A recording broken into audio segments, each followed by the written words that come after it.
सर्दियों के मीठे आम।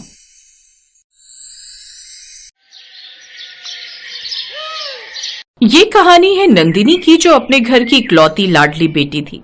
वो अपने 5 भाइयों की सबसे प्यारी बहन थी। नंदिनी जो भी फरमाइश करती, उसके 5 भाई उसे तुरंत उसके सामने हाजिर कर देते थे। ऐसे ही एक दिन नंदिनी अपने भाइयों से जिद करते हुए कहती है, रोहन भैया, मुझे आज और अभी के अभी पास्ता चाहिए। और देखो ना भाभी कि मेरी बात ही नहीं सुन रही है। अरे मेरी लाडली बहन को पास्ता चाहिए और उसकी भाभी उसकी बात नहीं सुन रही। कोई बात नहीं मेरी प्यारी बहन, तेरा भाई अभी जिंदा है। तेरा भाई तुझे खुद अपने हाथों से पास्ता बनाकर खिलाएगा। इतना बोलकर रोहन किचन में जाकर पास्ता ढूंढने लगता है। तभी उसकी पत्नी सुनीता वहां आती है और रोहन को इस तरह किचन में देखकर तंज कसते हुए कहती है, क्या बात है रोहन जी, आप इस तरह किचन में क्या कर रहे हैं? चोरी चुप के कहीं कुछ चुराने तो नहीं आए ना? देखो मैं पुराने जमाने की बीवी नहीं हूँ जो पैसे चावल के डिब्बे में छुपा कर रखूं। अरे नहीं बाबा, मैं तुम्हारे पैसे चुराने नहीं आया हूँ। मैं तो बस अपनी लाडली बहन के लिए पास्ता बनाने आया हूँ, क्योंकि तुमने उसे पास्ता खिलाने से मना कर दिया है।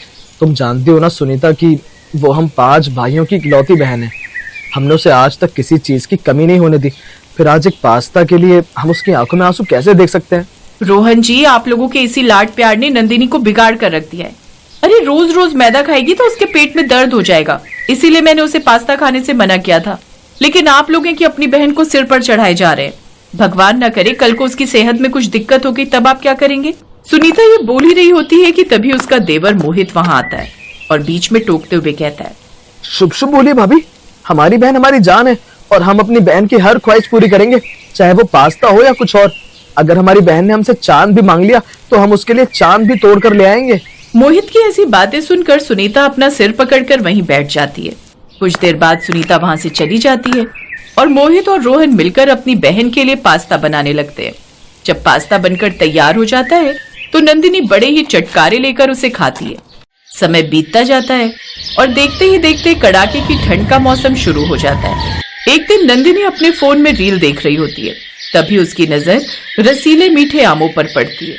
बेमौसम आमों को देखकर नंदिनी का मन ललचा जाता है और वो अपने तीसरे भाई विवेक के पास जाकर कहती है, विवेक भैया, मुझे आपसे कुछ बात करनी है। मुझे अभी के अभी आम खाने हैं।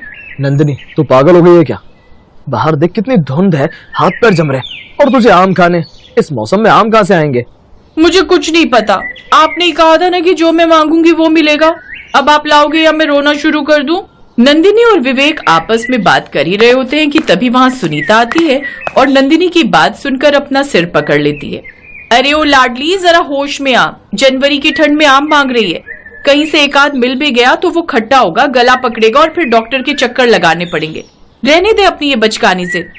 भाभी प्लीज, आप बीच में मत बोलो। भैया देखो ना, भाभी हमेशा मुझे टोकती रहती है। तभी बाकी के चारों भाई रोहन, आकाश, मोहित और सूरज भी वहां आ जाते हैं और इस तरह नंदिनी और सुनीता को आपस में बहस करता देख रोहन कहता है, क्या हुआ? हमारी गुड़िया का चेहरा उतरा हुआ क्यों है? सुनीता, तूने फिर ऐसे कुछ कहा? मैंने तुम्हें कितनी बार कहा सुनीता मेरी लाडली बहन को कुछ मत बोला कर, लेकिन फिर भी तू है कि सुनती नहीं। रोहन जी, मैंने नंदिनी को कुछ नहीं कहा। मैं तो बस नंदिनी को ये समझा रही थी कि भाभी बस मुझे ये बोल रही थी कि ठंड में आम कहाँ से आएंगे। भैया मेरा आम खाने का मन है। अब आप ही देख लो किस तरह से जिद कर रही है। अरे ये कह रही है कि इसे अभी आम खाने हैं। आप लोग ही बताओ, इस कड़ाके की ठंड में आम कहाँ से आएंगे? भाभी आपने कह दिया ना कि कहाँ से आएंगे, बस अब यही तो हमें ढूंढना है। अगर नंदी ने आम मांगे हैं तो उसे आम ही मिलेंगे। चलो भाइयों, गाड़ी निकालो। आज पूरे शहर और आसपास के इलाकों में मिशन मैंगो चलेगा। जब तक आम नहीं मिलेगा हम घर वापस नहीं आएंगे। आकाश की बात सुनकर अब 5 भाई अपनी जैकेट उठाते हैं और घर से बाहर निकल जाते हैं। सुनीता दरवाजे पर खड़े होकर बस उन्हें जाते हुए देखती रह जाती है। देखते ही देखते पूरा दिन गुजर जाता है, पर उन्हें कहीं आम नहीं मिलता। अब रात के 11 बज रहे होते हैं। बाहर सड़कों पर काफी कोहरा हो रखा था। ठंड बढ़ती जा रही थी, लेकिन फिर भी उन 5 भाइयों ने हार नहीं मानी। रोहन अब गाड़ी चलाते हुए कहता है, भाई तू फोन कर उस बड़े फल व्यापारी को जो थोक में माल सप्लाई करता है। उससे पूछ के उसके किसी कोल्ड स्टोरेज में आम बचे हैं क्या? जी भैया। रोहन की बात सुनकर अब मोहित व्यापारी को फोन लगाता है और थोड़ी देर बाद बात करने के बाद वो रोहन से कहता है, भैया उसने फोन उठाया। वो कह रहा है कि उसके पास स्टॉक तो है, लेकिन वो गोदाम शहर से 60 किलोमीटर दूर एक सुनसान इलाके में है। और वहां जाने का रास्ता बहुत खराब है। रास्ता खराब हो या मौसम, हमें आम चाहिए। उसे बोल हमारे बस गोदाम का ताला खोल कर रखे। इस तरह रोहन गाड़ी की रफ्तार तेज कर देता है और कच्ची सड़कों पर अपनी गाड़ी दौड़ाने लगता है। तभी अचानक उनकी गाड़ी का टायर कीचड़ में फंस जाता है। कोहरा इतना है कि उन्हें ठीक से समझ नहीं आता कि क्या करे। भैया गाड़ी तो फंस गई, अब क्या करें? उतर नीचे धक्का मारते हैं। नंदिनी इंतजार कर रही होगी, हम यहाँ हार मानकर नहीं बैठ सकते। दोनों भाई कड़ाके की ठंड में कीचड़ के बीच गाड़ी को धक्का देते हैं। उनकी जैकेट और जूते गंदे हो जाते हैं, लेकिन वो पीछे नहीं हटते। करीब आधे घंटे की मशक्कत के बाद गाड़ी बाहर निकलती है और वो गोदाम पहुंचते हैं। उधर दूसरी तरफ विवेक और आकाश एक 5 स्टार होटल के किचन में घुस जाते हैं। मैनेजर साहब, हमें पता है कि आपके पास स्पेशल गेस्ट के लिए ऑफ सीजन फल रखे होते हैं। हमें बस 2-3 मीठे आम चाहिए, मुंह मांगी कीमत ले लो। तो सर ये नामुमकिन है, हमारे पास सिर्फ गिनती के आम है जो एक इंटरनेशनल इवेंट के लिए रखे गए। मैं नहीं दे सकता। सुनो भाई, हमारी बहन की जिद के आगे इंटरनेशनल इवेंट कुछ भी नहीं है। या तो तुम इज्जत से आम दो, वरना हम यहाँ से बिना आम लिए हिलने वाले नहीं हैं। मैनेजर उनकी जिद और पागलपन देखकर घबरा जाता है और डर के मारे चुपके से 2 बड़े आम निकालकर उन्हें दे देता है। इधर रोहन और मोहित भी उस पुराने गोदाम से 4 आम हासिल कर लेते हैं जो खास तौर पर प्रिजर्व करके रखे गए थे। रात के लगभग 2:30 बज रहे होते हैं। घर का दरवाजा जोर से खुलता है। 5 भाई अंदर आते हैं। उनके कपड़े धूल और कीचड़ से सने हुए हैं, बाल बिखरे हुए हैं, लेकिन सबके चेहरे पर एक बड़ी सी जीत वाली मुस्कान है। सुनीता सोफे पर बैठी उनका इंतजार कर रही होती है। उन्हें इस हालत में देखकर वो हैरान रह जाती है। ये क्या हाल बना रखा है आप लोगों ने? कहीं लड़ाई करके आए हो क्या? और ये कीचड़ कहाँ से लगा? भाभी ये कीचड़ नहीं, ये हमारी जीत का निशान है। ये देखो, सर्दियों के मीठे और रसीले आम। नंदिनी आवाज सुनकर अपने कमरे से बाहर दौड़कर आती है और भैया आप ले आए? सच में? हाँ छोटी, देख तेरे लिए खास आम लेकर आए। अब जल्दी से इन्हें धोकर खाकर बता कि मीठे हैं या नहीं। नंदिनी झटपट आम धोकर लाती है और पहला निवाला मुंह में डालती है। उसके चेहरे पर जो सुकून आता है उसे देखकर भाइयों की सारी थकान मिट जाती है।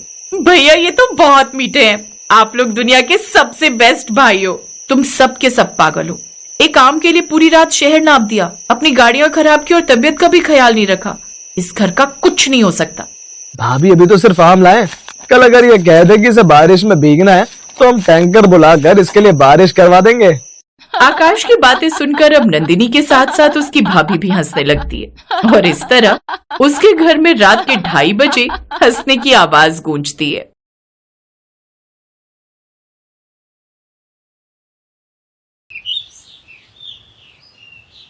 चलो जी, ये रिश्ता भी मना हो गया। ननद जी अगर मेरे कहने पर थोड़ा सा मेकअप कर लेती तो आज ये रिश्ता मना ना होता, पर नहीं, अपने सांवले और पक्के रंग के साथ ऐसे लड़के वालों के सामने आई कि देखते से ही लड़के का और उसके घर वालों का मुंह बन गया था। सुमन बस भी करो, क्यों मेरी बेटी के पीछे पड़ी रहती हो जाएगा रिश्ता, देख रहे हैं ना। अगर हो जाएगा कहते कहते 25 की होने वाली है आपकी लड़की। अरे आगे मेरी लड़की भी 15 बरस की हो गई है। अगर अगले कुछ समय में ननद जी की शादी नहीं हुई तो फिर तो भूल जाओ इनकी शादी, और इनकी वजह से मेरी लड़की की शादी में अड़चने आई तो फिर देखना। इसलिए बोल रही हूँ, अगली बार लड़के वाले देखने आए तो अच्छे से मुंह पर सफेद पाउडर पोत लेना। हाँ, जिसे पसंद करना होगा मुझे ऐसे ही पसंद करेगा भाभी। मैं दिखावा नहीं करूंगी। शादी के बाद भी जैसी मैं दिखती हूँ वैसी ही रहूंगी। तो फिर अभी मेकअप करके रंग क्यों छुपाऊं? माँ मैं बाजार जा रही हूँ आम लाने। और कुछ लाना है? बस जब देखो आम की चटनी बनाकर बेचने में ध्यान रहता है। इतना ध्यान लड़का ढूंढने में लगे तो कल की कल ही शादी हो जाए।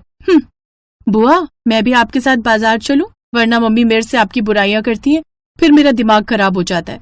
मैं आपके लिए गलत नहीं सुन सकती बुआ। अच्छा ठीक है, आओ तुम भी मेरे साथ चलो। मेरी बच्ची इतनी अच्छी है, सबके बारे में सोचती है। खट्टी मीठी आम चटनी बनाकर वो इसलिए बाजार में बेचती है ताकि घर में पैसों की थोड़ी मदद मिल जाए। सब कुछ तो आता है, क्या कमी है मेरी बेटी में? हे भगवान, मेरी बेटी के लिए कोई अच्छा रिश्ता भेज दो ताकि मेरी बच्ची के जीवन में खुशियां आ जाएं। राधिका बहुत स्वादिष्ट खट्टी मीठी आम की चटनी बनाकर बेचती थी। जब भी आम का मौसम आता था तो गांव के लोग राधिका से खट्टी मीठी आम की चटनी बनाने के लिए बोल देते थे। चाचा आम लेने जा रही हूँ, एडवांस दे दो कुछ रुपए। अच्छा राधिका बेटिया, मैं तो कल ही सोच रहा था आम का मौसम आ गया, पर राधिका अभी तक आम की चटनी के बारे में बताने नहीं आई। कितने ग्राहक पूछ गए कि कब तक मिल जाएगी चटनी। ये ले एडवांस रुपए, और ये बताती जा बिटिया कि आम की चटनी कब तक बनकर तैयार हो जाएगी। बस चाचा, जैसे ही बनती है तुरंत दे जाऊंगी। और भी दुकानदार पूछ रहे थे, सबके लिए एक साथ ही बनाती हूँ। आज आम ले आऊंगी, फिर 1-2 दिन में दे जाऊंगी। ठीक है बिटिया।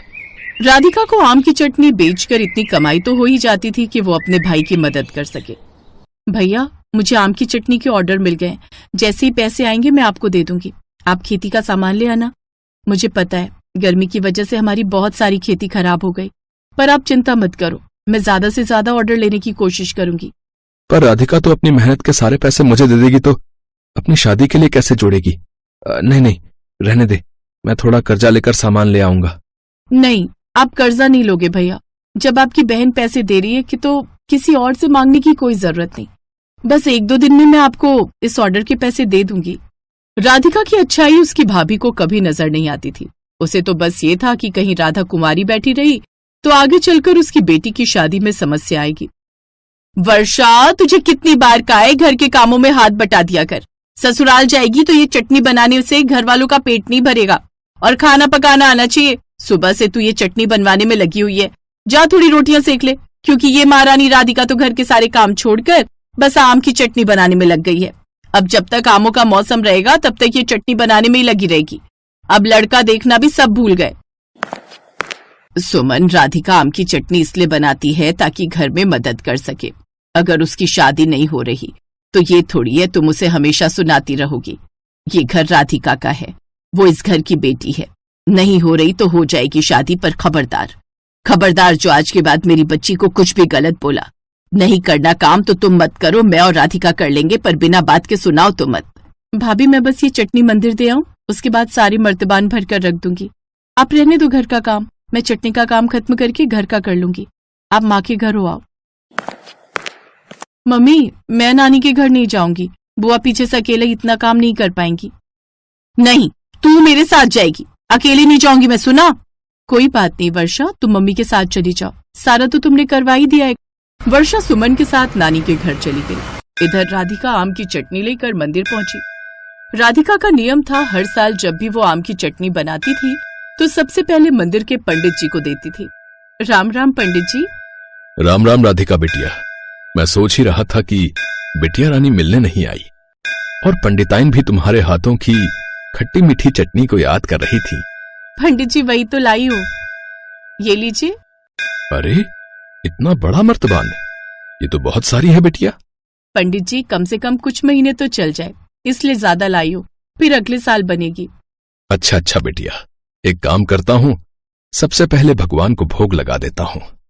मैं बस उन्हें भोजन भोग लगाने ही वाला था। देखो, तुम्हारे भाग्य कितने अच्छे हैं।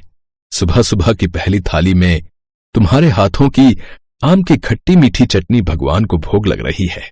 राधिका बिटिया, थोड़ी देर पंडिताइन को भी मिल लो, वो भी बहुत याद कर रही हैं तुम्हें। जी पंडित जी। पंडित जी ने जानबूझकर राधिका को ऐसा कहा था, क्योंकि वो भी जानते थे कि राधिका जैसी अच्छी और संस्कारी लड़की का किसी अच्छी जगह रिश्ता तय हो जाए। पंडिताइन के पास पंडित जी की ससुराल की तरफ से एक रिश्तेदार मिलने आई हुई थी। राधिका बिटिया, बहुत दिनों बाद आई हो। मैं पंडित जी से कह रही थी कि बड़े दिनों से राधिका नहीं आई। हाँ, वो मैं आम की चटनी बनाने में व्यस्त थी, बस आज वही लेकर आई हूँ। आप खाकर बताना कैसी बनी है। पंडित जी ने भगवान जी को भोग लगा दिया है। राधिका बिटिया, आशा बहन जी से मिली? हाँ राधिका बिटिया, ये मेरी चचेरी बहन है, मेरे से मिलने आई है। आशा दीदी, ये राधिका है, बहुत प्यारी बच्ची है। वो तो देखने से ही लग रहा है। अच्छा, जरा आम की चटनी मुझे भी चखाओ, मैं भी तो देखूं तुम कैसी चटनी बनाती हो। अरे, बहुत बढ़िया आम की चटनी बनाती है ये बहन जी। हर साल गांव के दुकानदार राधिका से आम की चटनी खरीदते हैं, पर सबसे पहले ये हमें ही देने के लिए आती है। कई सालों से इसका यही नियम है। आशा देवी ने जब आम की चटनी खाई तो वो चटकारे लेती रह गई। बहुत स्वाद आम की चटनी बनाई है बिटिया, खट्टा मीठा बिल्कुल बराबर। और क्या करती हो बिटिया, कुछ बताओ अपने बारे में। बस आंटी जी, घर पर ही रहती हूँ, बाकी जब आम का मौसम आता है तो ये चटनी बनाकर बेचती हूँ। राधिका के लिए लड़का ढूंढ रहे हैं इसके घर वाले, पर अभी तक कहीं बात नहीं बनी। हाँ, बेचारी के सांवले रंग की वजह से सारे रिश्ते मना हो जाते हैं। अरे क्यों भला, सांवला रंग भी अपने आप में बहुत खूबसूरत लगता है। कोई बात नहीं बिटिया, सही समय पर सब कुछ सही होगा, चिंता मत करो। इसके बाद राधिका घर आ गई। राधिका को नहीं पता था कि आशा देवी उसके बारे में क्या विचार करके बैठी है। आशा देवी को राधिका बहुत अच्छी लगी और उन्होंने उसे अपने बेटे मुकेश के लिए पसंद कर लिया। सब कुछ अचानक से हुआ, मानो इस मौसम के आम राधिका के लिए बाहर लेकर आए थे। राधिका का रिश्ता तय भी हो गया और शादी का दिन भी आ गया। राधिका, मैं हमेशा कहती थी कि तुम्हारी शादी हो जाए, तुम अपने घर चली जाओ, पर आज जब तुम अपने ससुराल जाने के लिए तैयार हो तो दिल नहीं कर रहा तुम्हें भेजने का। मेरे से जो भी गलतियां हुई उनके लिए मुझे माफ कर देना राधिका। मैंने हमेशा तुम्हें बहुत गलत बोला है। नहीं भाभी, ऐसी कोई बात नहीं, आप मेरे अपने हो और अपने माफी नहीं मांगते, गले से लगाते हैं। और फिर राधिका खुशी खुशी अपने ससुराल विदा हुई। पर राधिका ने खट्टी मीठी आम की चटनी बनाना नहीं छोड़ा। वो शादी के बाद आज भी आम के मौसम में आम की खट्टी मीठी चटनी बनाती है और सबसे पहले मंदिर में पंडित जी को ही देकर आती है, क्योंकि भगवान जी और पंडित जी के आशीर्वाद से ही तो राधिका के जीवन में खुशियां आई थी।